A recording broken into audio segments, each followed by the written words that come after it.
ગીગેવું નામ લીએ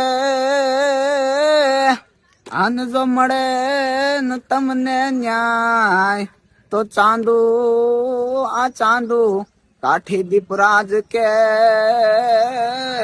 આ સત ક્યાં સચવાય. આ સત ને સાચવવાનું એવું પરમ ઉપાસક એવા વિજય બાપુ છે અટાણે. પણ એની પહેલા જે આપણે ઓલિયા થઈ ગયા, ઘણા ઓલિયા છે એવું સત્તાધાર ધામ.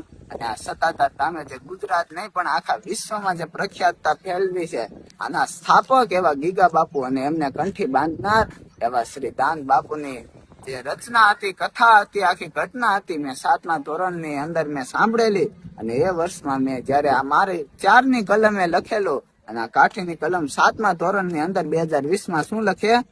ગીરમાંથી નીરીને વડી નાય મીઠાની ને વડી નાય મીઠાની.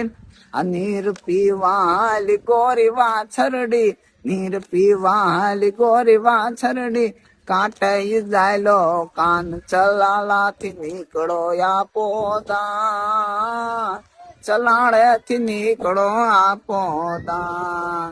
અન દાન બાંધી ગીગડા ને કંઠી, દાન બાંધી ગીગા બાપુ ને કંઠી. મનમાં શાંત થઈ ગઈ ભઠ્ઠી રે, મનમાં શાંત થઈ ગઈ ભઠ્ઠી રે.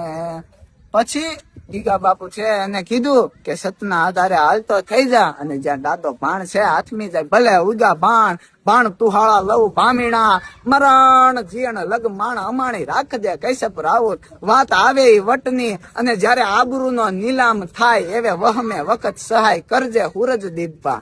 આવો દાડો ભાણ છે. અને ઈ જ્યાં હાથમે ત્યાં એને ધામ વસાવાનું કીધું, સતના આધારે સત્તાધાર ધામ. ને બરોબર વિસાવદર થી થોડેક દૂર ત્યાં સત્તાધાર ધામ વસાવ્યું, જ્યાં દાડો ભાણ હાથમી ગયો. અને ઈ માટે કવિ શું કે દીપા? અય ગીગડો નીકળો સતને આધાર, ગીગડો નીકળ્યો સતને આધાર, આથમો હું રજ બાણ વસાવ્યું ન્યા સત્તાધાર ધામ. ગીગાએ ન્યા સત્તાધાર ધામ, ગીગા બાપુ ન્યા સત્તાધાર ધામ.